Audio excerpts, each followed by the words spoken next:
Hola, buenas tardes. Seguir con la explicación de nuestro, y estamos aquí con Francisco de Vitoria. Bueno, antes de esta diapositiva, tenemos que esta otra, que ya la habíamos presentado antes, y que es esta, en la cual destacan tres autores: Francisco de Vitoria, Fernando Vázquez de Menchaca y Francisco Suárez. Tenemos, aunque Grosio, ¿por qué? Porque viene en estilo de estudios anglosajón, y a final de cuentas, por eso le ponemos Grociana, aunque Alberico Gentili se cuece aparte, o sea, no podría ser completamente grociano, aunque retoma un poco de lo que él comenta, porque a final de cuentas fue el caso que le pusieron a consideración a Alberico Gentili es muy interesante, muy importante. Vamos con esto. Francisco de Vitoria es el padre del derecho internacional. Como ya les comenté, era profesor de la Universidad de Salamanca de París, obtuvo el doctorado en la Universidad de París y después lo trasladan a Salamanca, en donde así su obra más importante son las reelecciones, pero las reelecciones no las escribió él. Generalmente al término de cada año en la Universidad de Salamanca se hacía una serie de conferencias sobre lo más relevante del año escolar. A esas conferencias se le llamaron relecciones, o sea, relecciones, lecciones vueltas a dar. Bajo esta consideración, las reelecciones no son otra cosa más que los apuntes de estas conferencias magnas que daban al final de cada año en la Universidad de Salamanca y que los alumnos retomaban. Realmente ninguna la escribió, son apuntes, y técnicamente sí reflejan un poco su pensamiento, más sin embargo son apuntes que tomaban sus alumnos. Técnicamente, Francisco de Vitoria escribe varias reelecciones, hay muchas, por ahí está el libro, si no lo tienen, está en Porrúa, es un libro bastante interesante, y una de las primeras cosas que hace Francisco de Vitoria, fíjense, siendo padre, fue delimitar los poderes civil y eclesiástico, diciendo: una cosa es el poder de los reyes, otra cosa es el poder de Dios.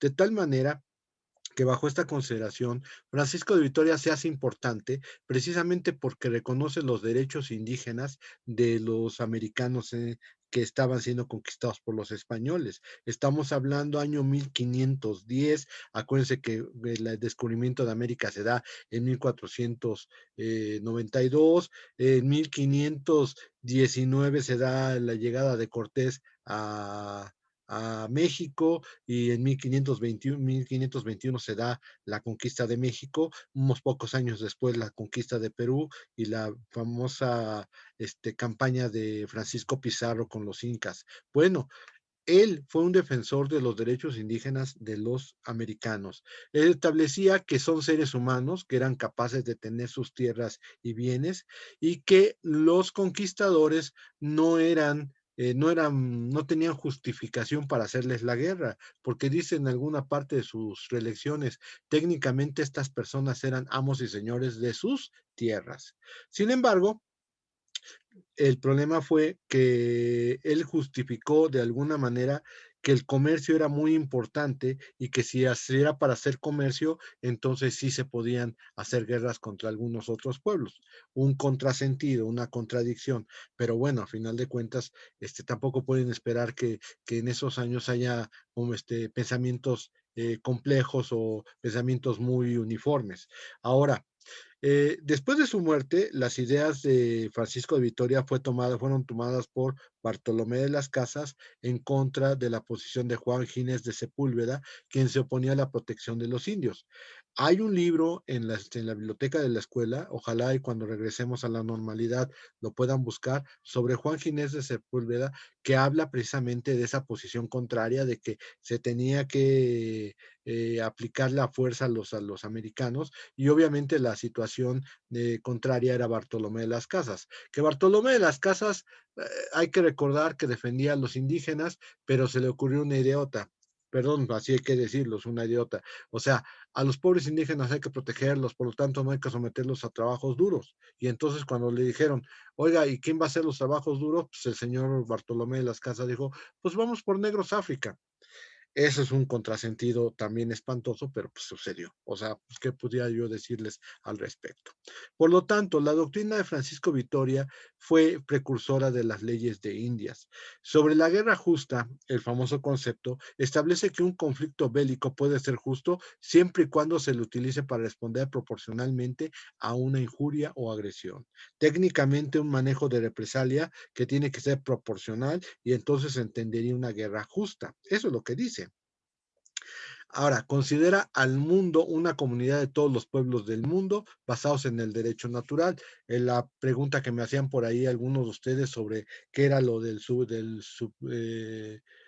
justnaturalismo, pues eso fue el inicio de los manejos en el derecho internacional. Era un derecho natural y por lo tanto estima justo los títulos para la conquista de los territorios por parte de los españoles, siempre que no se impida el comercio, se evangelizan los naturales, porque pues había que someterlos ya a una religión católica y se mantenga los justos títulos para venir a conquistar América. Ahí estamos hablando, y los menciono ahí en la diapositiva, hay 8 justos títulos para la presencia española en América, y que son: derecho de recorrer la tierra libremente. ¿Por qué? Porque el mar es libre. Aguas con esto, porque esto es fundamental para el inicio del derecho internacional. Dos, propagar la religión cristiana en América, que fue una de las propuestas que hizo el señor Papa Alejandro VI o Alejandro Borgia cuando dictó sus bulas papales del 3 y 4 de mayo de 1493. Proteger a los naturales cristianizados, eso ya está claro con lo que acabamos de comentar. A los indígenas cristianos, el Papa le debe dar como reyes a los españoles. Hay que recordar que de acuerdo con la bula, la segunda bula, la Divinis Redemptoris Sinceritas, los territorios que se encontraban hacia el poniente tenían que ser cristianizados por el rey de España, y los territorios encontrados hacia el oriente tenían que ser cristianizados por el rey de Portugal. Obvio, haciendo eco de esa bula, pues había una necesidad de cristianizarlos, y por lo tanto que tuvieran como... Si hay delitos contra natura, decía, contra los indígenas cristianos, los reyes están obligados a intervenir. Y a final de cuentas lo hicieron con las leyes de Indias. Los indígenas eligen libremente a los reyes católicos españoles como sus soberanos. Ahí lo tenemos que poner entre comillas porque nunca les dijeron esto. ¿Ustedes quieren? No. No, se los aplicaron de que eran sus reyes y se acabó. Dice también, si en las guerras contra los indígenas, los españoles también deben participar en los beneficios o perjuicios del conflicto armado.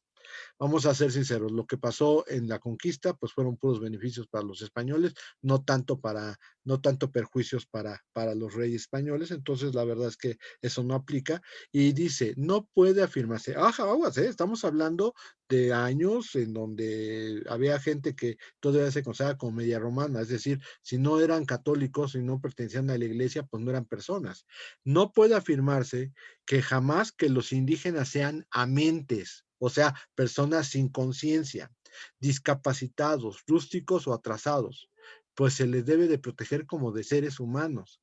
Si esto no lo quieren entender, es una forma de, primero, justificar los derechos de los indígenas, y segundo, promover derechos humanos. Por eso decimos que Francisco de Vitoria, independientemente de o aciertos que haya tenido en su manejo de las corrientes internacionales, no solamente habló de la guerra, habló de trámites intercontinentales, habló de derechos humanos y habló de otras cosas muy interesantes en su momento.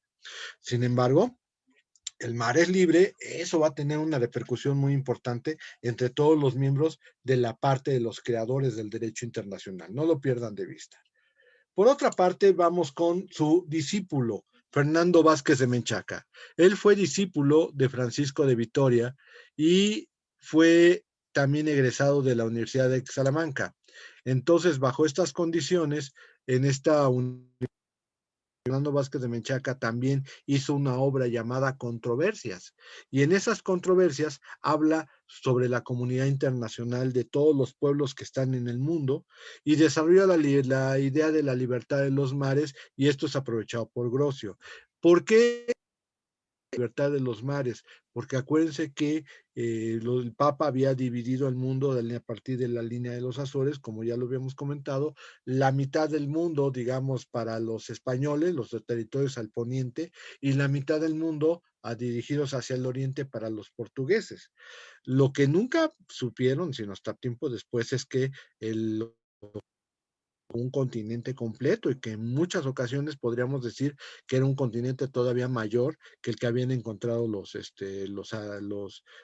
portugueses hacia el oriente, máxime que muchas otras colonias fueron conquistadas por otras potencias eh, europeas, y no solamente por los portugueses. Pero bueno, la libertad de los mares fue uno de los grandes criterios por los cuales se inició el derecho internacional público, porque bajo esa denominación de la división del mundo en dos, hubo muchos países que empezaron a tomar territorios marítimos bajo su control. Por ejemplo, el rey de Inglaterra empezó a cobrar tributo sobre todo los barcos que pasaran por el Mar del Norte. O, por ejemplo, en la Edad Media, los venecianos y los genoveses también cobraban tributos sobre el mar Adriático o el mar Ligurio, que estaban cerca de sus costas en los territorios genoveses y venecianos. Pero bueno, esto fue atacado por Hugo Grocio porque pues, él manejó una idea muy, muy especial. Decía, pues el Papa pues, sí es nuestro vicario, es vicario de Cristo, pero solamente es eso, vicario de Cristo, no es dueño. Si Dios quisiera regalar sus cosas, bajaría y lo haría, pero el Papa no es el dueño, solamente es Dios. Por lo tanto, como un vicario de él, no puedes andar regalando cosas que no son tuyas. Obvio, esto fue aprovechado por Hugo Grocio, que a final de cuentas peleó contra la intransigencia, por ejemplo, de Reino Unido, de Gran Bretaña, y desgraciadamente este periodo se perdió mucho hasta que fue recuperado por Hugo Grocio en su libro de Mare Liberum. Ahora bien, desarrolla aún más la diferencia entre autoridad secular y autoridad religiosa. O sea, es decir, retomando la idea de su mentor, Francisco de Vitoria, dice, debe de haber dos secciones. Una cosa es la cosa política y otra cosa la cosa espiritual. No pueden estar peleadas, no pueden estar unidas, deben de estar separadas porque a final de cuentas es algo muy importante saber que existen dos esferas diferentes para poder trabajar. Por otra parte, en este último punto considera el mar como un jus communicationis, un derecho de comunicación que no debería ser traducido literalmente, sino debería ser traducido como un medio de comunicación. Los mares no separan, los mares unen. Y obviamente al permitir la libertad de los mares, que es un principio ya muy viejo, pero que estuvo siempre en discusión, permitir la navegación de todos los países en ese momento en el mar podía ser muy fundamental para las perspectivas de los europeos en otros lados, principalmente todo lo que era África, todo lo que era Asia Oriental, hasta la América, que apenas había sido recién descubierta. Muy bien, esto es los dos primeros autores de la Universidad de Salamanca, Fernando Vázquez de Menchaca y Francisco de Vitoria. Tenemos a Francisco Suárez. Francisco Suárez es otro autor de Derecho Internacional, pero él no estudió en la Universidad de Salamanca, aunque tengo entendido que sí dio clases ahí, pero se dedicó en otras universidades. De ahí destacan varias obras de Legibus Acteo Legislatore, o sea, de la legislación y de Dios legislador. Prácticamente, como hay que entender que esto viene de la teología. Vitoria era maestro de teología, Fernando Vázquez de Menchaca también manejó teología, Francisco Suárez también manejó teología, pero la teología abarcaba cuestiones de derecho, por eso decía de la ley y del Dios legislador.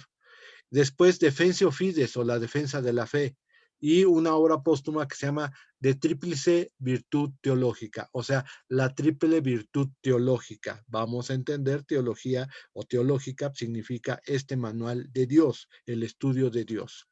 En la primera obra, verte sus primeras consideraciones sobre el jus gentium. Afirma que la potestad legislativa no radica en un individuo en particular, sino en la colectividad. Y obviamente, para que esta facultad sea manejada por una persona, debe de ser por delegación de la comunidad. Si quieren verlo así, pues es un antecedente, por ejemplo, previo a lo que se conocería como la soberanía popular en tiempos más modernos. Dice, si un príncipe se vuelve tirano, el pueblo puede emprender una guerra justa para derrocarlo. O sea, derecho a la revolución. En las leyes de guerra se debe recurrir a la caridad. Y aparte, si vas a derrocar a un tirano, estás cometiendo un acto de guerra justa. Ojo, aquí ya estamos hablando de otra condición. ¿Por qué? Porque él está considerando que una guerra justa es cuando un tirano es derrocado. Pero bueno, aquí la situación está en que, ¿por qué se debe recurrir a la caridad? En que si se están matando, no puede ser tan terriblemente salvaje de matar sin motivo. Debe de haber un motivo. Y si no, mejor salve la vida a los que se rindan. No tiene caso que los mates. O que si hay alguien herido, pues cómo está herido, o sea, tal vez tiene un cercenado, un miembro, ¿cómo lo vas a matar? O sea, eso es una acción de exceso. Entonces, si está herido, pues déjalo, es caritativo que lo dejes con vida, a final de cuentas, saber qué puede recuperar de su vida. Todo esto pueden ustedes parecerles muy burdo porque lo estamos contando en un contexto del que no conoce nada, pero lo vamos a ver que en su momento esto consiguió lo que nosotros conocemos actualmente como el derecho internacional humanitario, del cual ya Bartolo de Sassoferrato había manejado algunos conceptos. Ahora bien, es inaceptable que de una misma guerra pudiera ser justa para ambos beligerantes. Pues decía, pues ¿cómo va a ser justa para ti y va a ser justa para el otro? No puede ser posible. Puede ser justa para alguno de los dos o para ninguno, pero no puede ser justa para los dos. Ahora, hace una distinción entre derecho natural, derecho civil y derecho de gentes. Su distinción es bastante difícil de comprender, así que por favor, pongan atención. La primera distinción es entre derecho natural y derecho de gentes, para lo cual razona que el natural es común a todos los animales, mientras que el de gentes solo concierne a los hombres. Cuando nos dice a todos los animales, él está dando a una situación franciscana en el sentido de que Dios protege a todos los animales y por lo tanto el derecho natural debe ser para todos los animales, los perros, los gatitos, los conejitos, con todos. Pero es una visión muy franciscana. Ahora, la segunda distinción entre derecho natural y derecho de gente es que el primero, el derecho natural, se comprende con facilidad, en tanto que el de gentes requiere complicadas deducciones, porque no es lo mismo ver a una persona que ver a un país o a una nación, entonces, o a un pueblo completo. Entonces, bajo esas condiciones, el derecho de gente siempre lo considero más difícil. Ahora, el tercer criterio dice que el derecho natural tiene que deriva de la naturaleza y ahí ya no entendí, porque si deriva de la naturaleza es derecho natural y entonces no estás haciendo una distinción. Pero bueno, así lo maneja en su libro y pues así tal vez deberíamos de considerarlo. A lo mejor si alguien consigue el libro de Francisco Suárez y me da una interpretación distinta, pues a lo mejor lo podríamos entender de manera mejor. Yo siento que ahí se contradice terriblemente. Cuarto argumento, el derecho natural tiene carácter preceptivo, a diferencia del de gentes que tiene carácter concesivo. ¿Preceptivo a qué se refiere? A leyes. En tanto, el de gentes, pues se supone que en ese momento no había tantos tratados, por lo tanto tenía un carácter más costumbrista, más consuetudinario, es decir, se basaba más en la costumbre. Seguimos con Francisco Suárez, al cual no le gustaba estudiar, tal vez se parecía a alguno de ustedes, y cuando llegó el momento en que le dijeron, pues te vas a salir de la escuela, y él dijo, no, yo mejor me quedo en la escuela, y empezó a tener una brillantez impresionante, de tal manera el profesor emérito, así le pusieron, y yo creo que de ahí muchas universidades empezaron a manejarlo de profesores eméritos, aquellos profesores que tienen tantos años y que tienen tanto conocimiento que ya no quieren que se vayan, ¿no? Ok, entonces entiende el derecho de gente separada al natural, que vuelvo a insistir, por ahí hay una contradicción impresionante, pero pues ya se murió, ya no vamos a ver cómo lo pudo haber resuelto.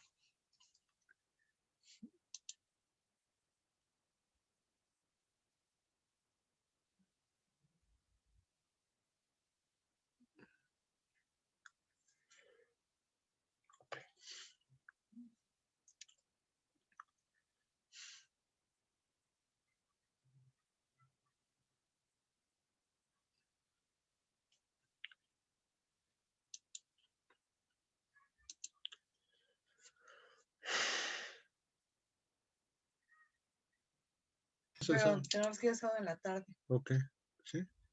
Mira, se me botó mi pieza, ¿no? Sí.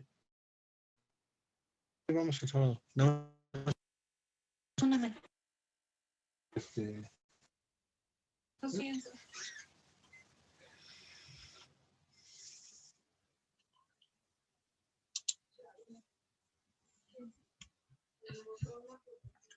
Bueno, entonces, si oyen ahí algo del dentista, así que no se preocupen, pero a final de cuentas no puedo detener.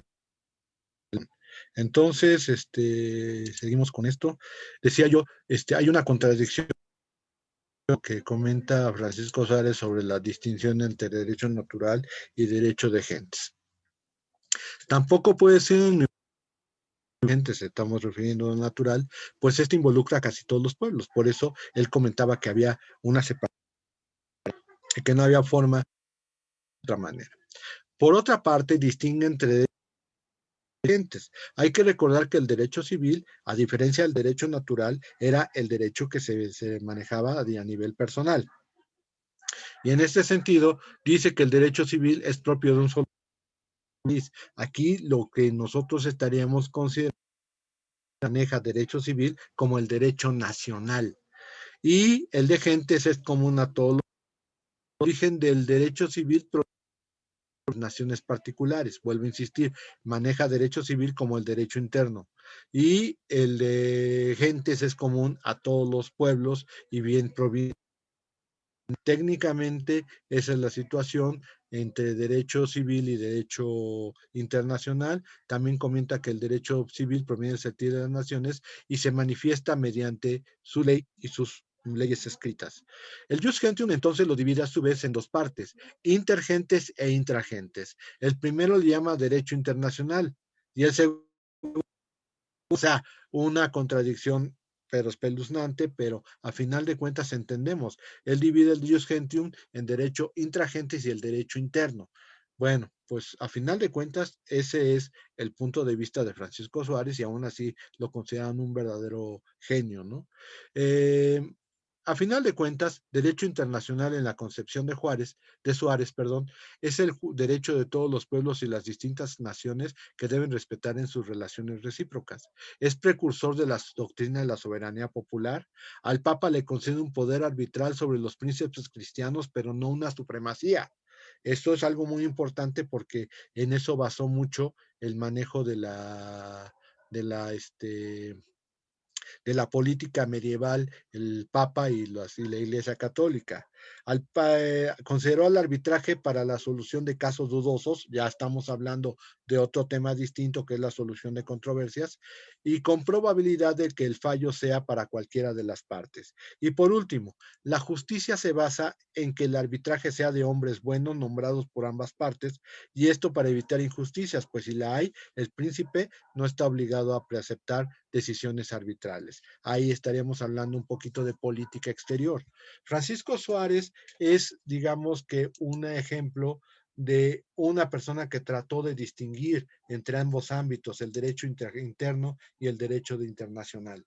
Tal vez no fueron tan perfectas sus denominaciones, con sus distinciones, pero a final de cuentas se le considera como uno de los primeros que empezó a abarcar mucho más de lo que debería ser un derecho de guerra.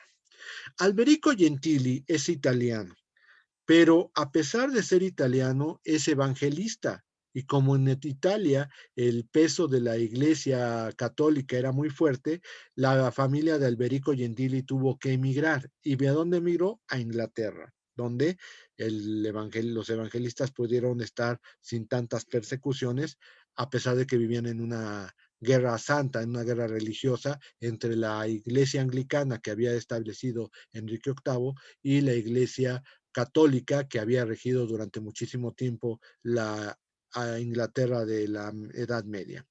Él fue profesor de la Universidad de Oxford, dando derecho civil, pero por una consulta que le hicieron sobre el embajador español Bernardino de Mendoza, que había estado involucrado en un intento de asesinato de Isabel I, la famosa, la primera reina mujer en Inglaterra, hay que recordar, hija de Enrique VIII, todavía bajo el dominio de los Tudor, y que tuvo una gran discusión con España, defendió la iglesia anglicana que había creado su padre, y a final de cuentas, los españoles querían que Inglaterra entrara al redil otra vez de la doctrina católica. Sin embargo, lo que sucedió fue que Bernardino de Mendoza, al estar involucrado en el asesinato de Isabel I, cuando lo pescan, le dice la reina Isabel a Alberico Gentili,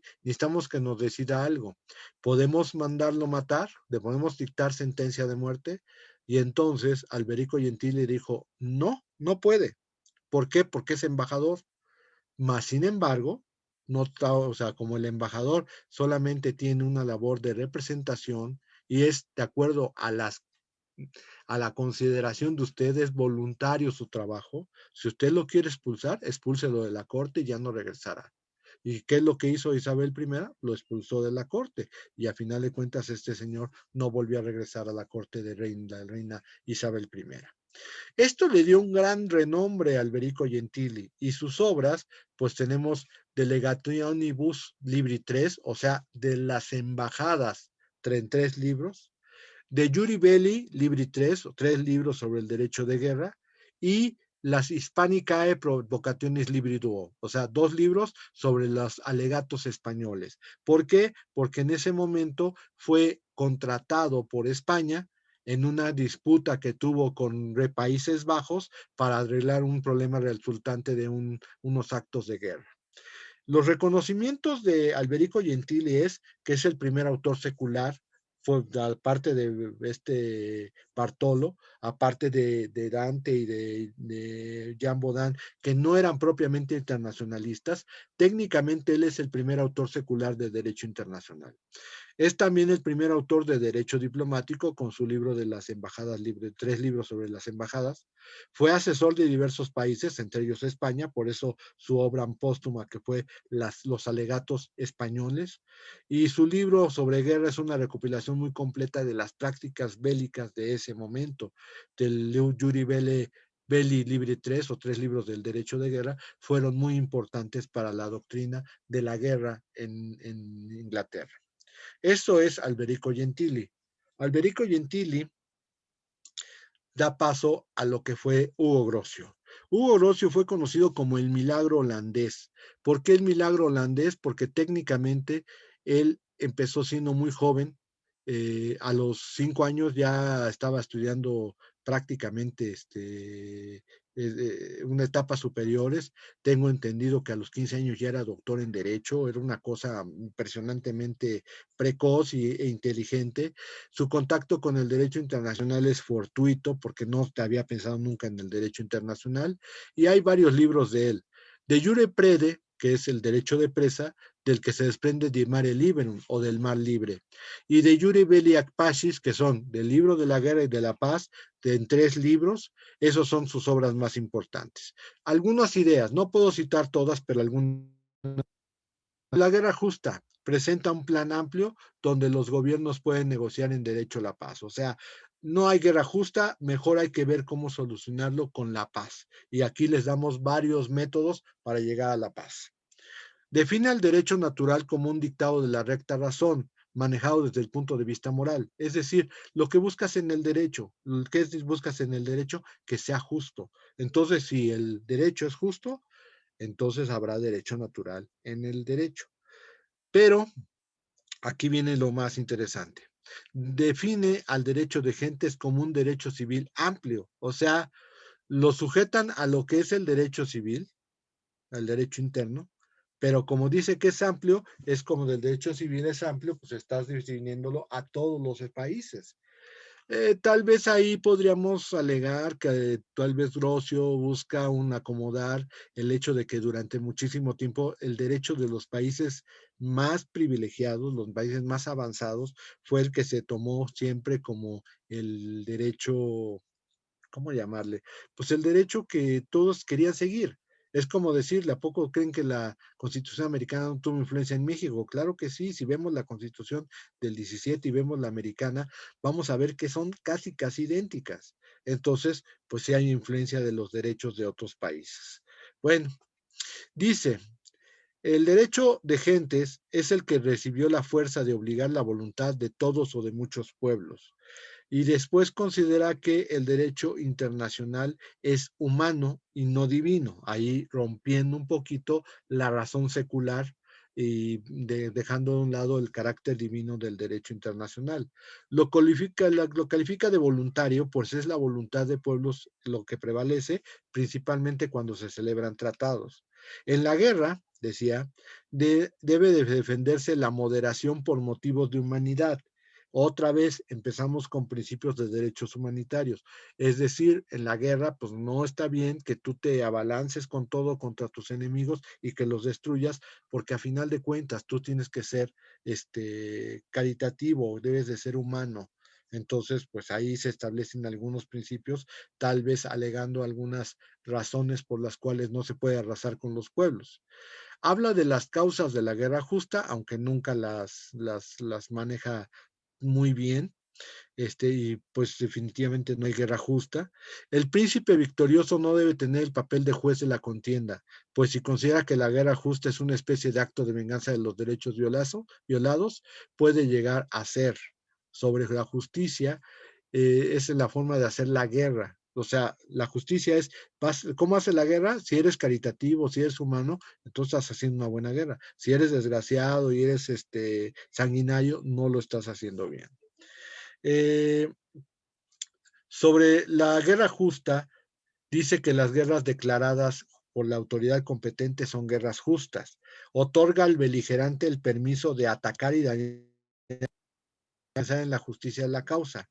O sea, esto le pongo un sí porque pues así como suena estaba, pero yo lo quiero entender como el hecho de que pues si estás en una guerra no puedes quedarte a la expectativa, tienes que atacar y dañar en algún momento y por lo tanto si estás en guerra, solamente en caso de que estés en guerra, eso es hasta justificable. Después otorga a los súbditos de uno de los beligerantes el negarse para tomar parte de ella si es considerado injusto por ellos. Aquí esto ya es una norma porque técnicamente los únicos que intervienen en la guerra son los ejércitos. Las personas civiles se les tiene que respetar su vida, en muchos casos su patrimonio y hasta sus viviendas particulares. Hay que recordar que hay un artículo en la Constitución que dice que en tiempo de paz ningún miembro del ejército puede entrar a tu casa. Y si acaso entran en tiempo de guerra, solamente puede ser para tomar alimentos o alguna cuestión más. Ok, en su segunda parte, entre otras ideas, porque ya estamos haciendo una miscelánea, Grocio decía, cuando habla del derecho internacional sigue una influencia naturalista, aunque él lo niega. El término pacta sunt servanda, que es principalmente la materia por la que sirve el derecho internacional, la deriva del derecho natural y no del positivo, pues el cumplimiento de una norma no debe ser algo que uno pueda decidir si lo hace o no lo hace, sino que debe ser un deber natural. Emplea el término jus gentium para, aunque sin abandonar por completo con su significado de derecho universal. No es alguien que le guste el término. Por otro lado, cuando se refiere al derecho internacional, utiliza indistintamente los conceptos jus naturae, o sea, derecho natural, y decía que no era derecho natural, y jus gentium, definiendo aquel que por la voluntad de todos los pueblos ha recibido su fuerza obligatoria. Eso es otro concepto de derecho internacional. En su concepto de guerra incluye en él a las guerras privadas o luchas internas. Hay que ver que hoy el derecho de guerra se divide en dos, las guerras propiamente dichas y las luchas internas en los estados. En el mar tiene atributos de ser res communis, o sea, es una cosa común, por lo que nadie puede apropiarse de él como de una res nullius, o sea, el derecho no se puede apropiar por ningún estado. Las embajadas deben ser consideradas legalmente como si estuvieran fuera del territorio del país ante el que se encontraban acreditados. Aquí ese es uno de los mitos más importantes que tenemos en el derecho internacional, que muchos dicen es que la embajada es como si fuera el territorio del otro país. No puede ser. Aunque lo haya considerado Grocio, no puede ser así. Después dice, El embajador se encontraba exento de la jurisdicción penal del Estado receptor y en caso de delito debía ser enviado a su país para ser castigado. Un poquito de lo que habíamos comentado con la famosa consulta de Bernardino de Mendoza. La propiedad mueble del embajador se considera inmune a la jurisdicción civil, esto es cierto. Estableció una teoría general de los tratados internacionales, estableció la diferencia entre tratado y contrato entre naciones y consideró que un tratado firmado por un monarca, asesores del monarca, rechaza la cláusula rebus sic stantibus, es decir, aquella que dice si las cosas siguen igual, o la famosa cláusula de la teoría de la imprevisión, pues se podía liberar al Estado de su obligación si esta resultaba demasiado grave e insoportable.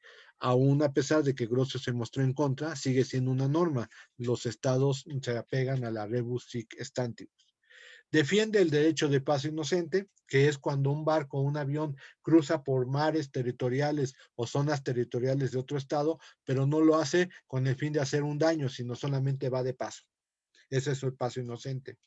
Y neutralidad habla que las guerras de religión impedían a los neutrales observar una actitud imparcial. Pero bueno, eso era la situación en los países de religión. Desgraciadamente, eso tampoco se pudo desarrollar más. Esto es lo relativo a Hugo Grocio. Ya estoy a punto de acabar. Son 36 minutos de la grabación. No se grabó y aparte vino mi esposa a quejarse de su diente, a ver si no se vuelve video viral. Pero bueno, a final de cuentas, esta es la parte segunda de los creadores y ya nos faltan las clásicos que la terminaríamos el lunes. ¿Ok? En un ratito más nos vemos en Facebook Live y cualquier duda que puedan tener sobre estos creadores me la hacen notar. Muchas gracias, compañeros.